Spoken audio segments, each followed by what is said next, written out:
Video பார்க்குற நிறைய பேர் இந்த லிவர் என்ன லிவர்னு கேட்டுட்டு இருக்கிறீங்க. இது வந்து ஆக்சிலேட்டர், அப்புறம் வந்து பிரேக். இது வந்து ஃபிசிக்கலி சேலஞ்சர் பீப்புள்ஸ்க்காக பண்ணக்கூடியது.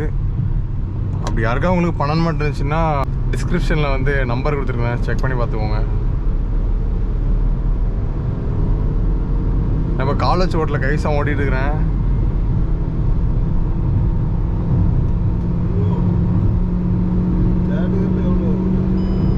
வண்டி கியர் மாறல, தேர்ட் கியர்ல 120.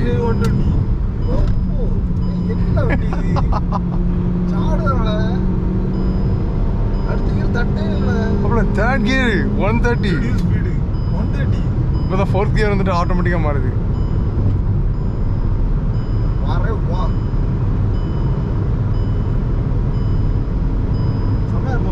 வண்டி நல்லா இருக்கு. இந்த வண்டி ரேட் எவ்வளோ இருக்குன்னு நினைக்கிறேன்? 7 லட்ச ரூபா உள்ளதான் அந்த வண்டி. 7 லட்ச ரூபா எவ்வளோ ப்ரீமியமாக இருக்குது பற்றி இன்டீரியரு. சும்மா அந்த மட்டமான குவாலிட்டியில் இல்லாமல் நல்ல குவாலிட்டியில்.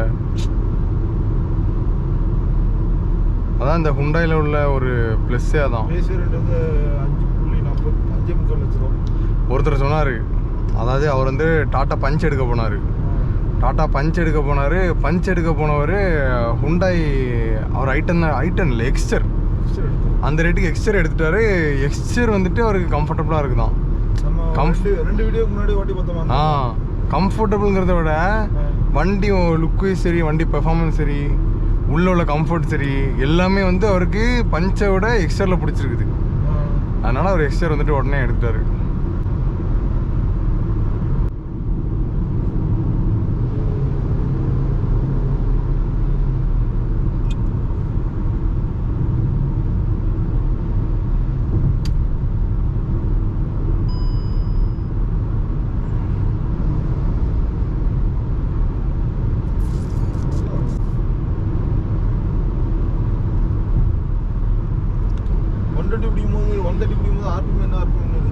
ஆர்பிஎம்லாம் நல்லா ஃபுல்லாக ஏறிடுச்சு. ஆமாம், இல்லை நல்லா ஃபுல்லாக ஏறிடுச்சு. ஏன்னா தேர்ட் கியரில் 120 130 போகிறப்போ ஆர்பிஎம் ஃபுல்லாக நிறைய ரைஸ் ஆயிரும்.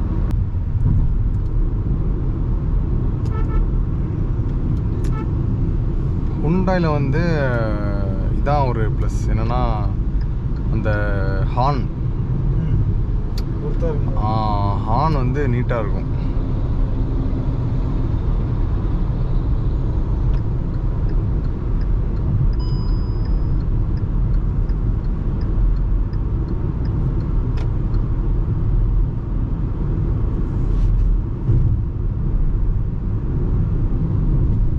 கம்ஃபர்ட் நல்லா இருக்கு பத்தியா. இது 6 லட்சம் வண்டி ஓட்டுற மாதிரியா இருக்கு லோகம். அடுத்த செக்மெண்ட் இருக்கு பத்தியா. அப்பா மண்ணை கொண்டு தைக்கிலே தட்டுறான்.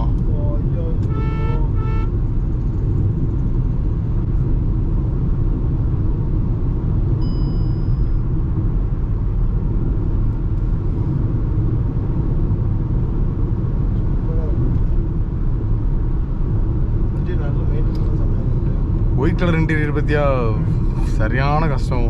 ஒயிட் இன்டீரியர் மெயின்டைன் பண்ணுறதுக்கே தனியாக இது பண்ண போல இருக்கு. இந்த ஒயிட் இன்டீரியர் மெயின்டைன் பண்ண ரொம்ப கஷ்டம்ல, ரொம்ப கஷ்டம். ஜீப் காம்பஸில் இன்டீரியர் ஒயிட் கலரில் வரும் சரியா. அப்போ அவன் என்ன பண்ணிட்டான்னா உள்ளே வந்துட்டு இந்த கிளாத் ஃபினிஷிங்கில் கொடுக்கவே மாட்டான், லெதரில் தான் வரும். அப்படின்னா உனக்கு க்ளீன் பண்ணுறதுக்கு உனக்கு ஈஸியாக இருக்கும். புரியுதா? ஆனால் இதில் அப்படி இல்லை, துணியில் கொடுத்துருக்கான். துணியாக இருக்குது, அழுக்கு ஏறிச்சுன்னா உடனே போகாது. தேய் லோன் போட்டு தேய்க்கணும்.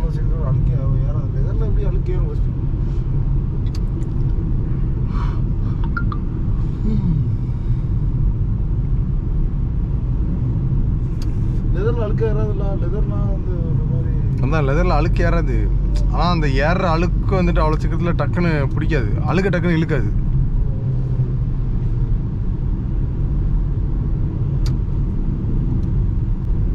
இண்டிகேட்டரும் கிடையாது. அமௌண்ட்டுக்கு என்ன இங்கே ஒரு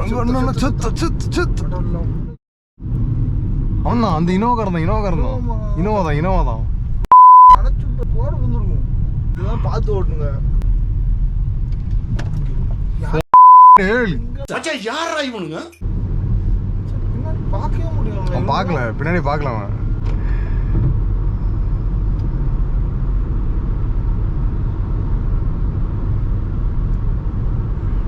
ஃபுல்லாக கை வீசாமல் ஓட்டியிருக்கிறேன், காலை யூஸ் பண்ணல. இதில் போட்டு க்ரூஸ் பட்டன் ஆன் பண்ணி விட்டு அவ்வளோதான். ஆமாம் க்ரூஸ்ல நம்ம கூட்டலாமோ? ஆமாம், க்ரூஸ்லேயும் கூட்டிக்கலாம் குறைச்சிக்கலாம். இது ஸ்பீடையா? ஆமாம், இப்போ க்ரூஸ் கண்ட்ரோல் எப்படி யூஸ் பண்ணணும்னு சொல்கிறேன். தெரிஞ்சவங்க ஸ்கிப் பண்ணுங்க, தெரியாதவங்க கேட்டுக்கிடுங்க. இப்போ எப்படின்னா இதில் வந்து ஒரு இந்த மணிக்கடிகாரம் மாதிரி ஒரு சிம்பிள் இருக்கும். நான் இருக்குது பார்த்தீங்களா, அவ்வளோதான். இதான் அந்த பட்டன். இப்போ ஆன் பண்ணா இந்த பட்டனை ப்ரெஸ் பண்ணிவிட்டு மைனஸ் பட்டனை அழுத்திடணும். ஓகேயா, இப்போ நான் அழுத்திட்டேன். இப்போ வந்து க்ரூஸ் கண்ட்ரோல் ஆன் ஆகிடுச்சு. க்ரூஸ் கண்ட்ரோல் யூஸ் பண்ண தெரியாதவங்க பார்த்துக்கோங்க, இப்படி தான் யூஸ் பண்ணிக்கணும். நிறைய பேருக்கு தெரியும், மேக்ஸிமம் தெரியாதவங்க எப்படி இருப்பாங்கன்னா இந்த ரொம்ப ஏஜ்டு பீப்புளாக இருப்பாங்க. அவங்களுக்கு வந்து க்ரூஸ் கண்ட்ரோல் எப்படி யூஸ் பண்ணணும்னு தெரியாது. நம்மள்டே நிறைய பேர் கேட்பாங்க. அப்படி தான் ரோட்டில் நிற்கணும். ஓகே, இதான் க்ரூஸ் கண்ட்ரோல் யூஸ் பண்ணுற ப்ரொசீஜர், தெரிஞ்சுக்கோங்க. வேறு ஏதாவது வண்டியில் டவுட் இருக்கான் அப்படி இது எப்படி யூஸ் பண்ணணும் அப்படின்ட்டு. க்ரூஸ் கண்ட்ரோல் போட்டு மைனஸ் பண்ணுறோம்ல. இப்போ க்ரூஸ் கண்ட்ரோல் ஆன் பண்ணுறோம், போயிட்டு இருக்கும்போது இப்போ ஸ்பீடை இன்க்ரீஸ் பண்ணணும். 80 போயிட்டு க்ரூஸ் கண்ட்ரோல் ஆன் பண்ணிட்டோம். இப்போ 80 தாண்டி எனக்கு ஸ்பீடில் ஒரு லிமிட்டை போடணும். நீ எப்படி ப்ளஸ் பண்ணால் இப்போ கூட்டிகிட்டு போமா? இப்போ நான் ஒரு 85ல் இப்போ க்ரூஸ் கண்ட்ரோல் ஆஃப் பண்ணிட்டேன். சரியா, இப்போ நான் ஒரு 85ல் போயிட்டுருக்கிறேன். க்ரூஸ் கண்ட்ரோல் பட்டனை ஆன் பண்ணிட்டேன். இப்போ வந்து இல்லை ஆன் ஆகலை, ஆன் பண்ணிவிட்டு மைனஸ் பட்டன் அழுத்திடணும். இப்போ வந்து க்ரூஸ் கண்ட்ரோல் ஆன் ஆயிரும். ஆன் ஆனதுக்கப்புறமா நீ வந்து கூட்டிக்கலாம். இதில் என்ன ப்ளஸ் இருக்கா, ப்ளஸ் பண்ணால் அதில் கூடும். எவ்வளோ ஸ்பீடு வேணும்னு நீ இதிலே ப்ளஸ் பண்ணிக்கலாம், மைனஸ் பண்ணிக்கலாம், ரெண்டுமே பண்ணிக்கலாம். இப்போ என்ன இப்போ 92 லாக் பண்ணி வச்சுருக்கிறேன். சரியா, இப்போ 91 92 அப்படி அதிலே போயிட்டே இருக்கும். இப்போ நான் குறைச்சிக்கன்னா குறைச்சிக்கலாம். சரியா, இப்போ நான் மைனஸ் பண்ணால் குறையும். இப்போ இது எப்படி ஆஃப் ஆன், இது வந்து இப்போ பிரேக் அப்ளை பண்ணால் ஆட்டோமேட்டிக்காக ஆஃப் ஆயிரும். சரியா, இப்போ நான் பிரேக் அப்ளை பண்ணுறேன், பிரேக் அப்ளை பண்ணால் க்ரூஸ் கண்ட்ரோல் ஆஃப் ஆயிரும். நான் மறுபடியும் கூட்டினேன்னு ஏன் க்ரூஸ் கண்ட்ரோல் ஆன் ஆயிரும். நம்ம க்ரூஸ் ஒன் பட்டன் அமுக்க வேண்டாம், ஏன்னா ஏற்கனவே நம்ம க்ரூஸ் கண்ட்ரோல் ஆனில் தான் இருக்குது. ஓகேயா, இப்போ ஆஃப் பண்ணணும்னா இந்த பட்டன் இன்னொருக்க டேப் பண்ணணும். இன்னொரு டேப் பண்ணால் ஆஃப் ஆயிரும். தெரியாதவங்க தெரிஞ்சுக்கோங்க, இப்படி தான் யூஸ் பண்ணணும். Okay okay.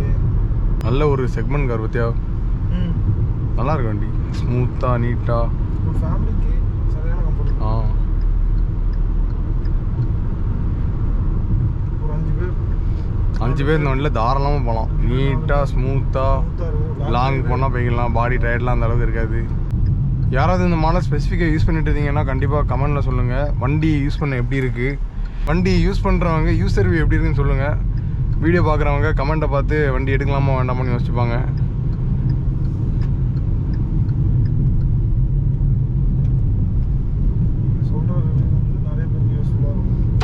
நீங்கள் சொல்கிற ரிவ்யூ வந்து நிறைய பேருக்கு யூஸ்ஃபுல்லாக இருக்கும். இந்த வண்டி வாங்கலாமா வேண்டாமா நீங்கள் கமெண்ட்டை பார்த்து தெரிஞ்சுக்கோங்க, அவ்வளோதான். உங்களோட பர்சனல் எக்ஸ்பீரியன்ஸும் போடுவாங்க. ஆமாம், உங்கள் பர்சனல் எக்ஸ்பீரியன்ஸ், இந்த வண்டி வச்சுருக்கிறவங்க உங்கள் பர்சனல் எக்ஸ்பீரியன்ஸை வந்து நீங்கள் ஷேர் பண்ணுறீங்க கமெண்ட்டில்.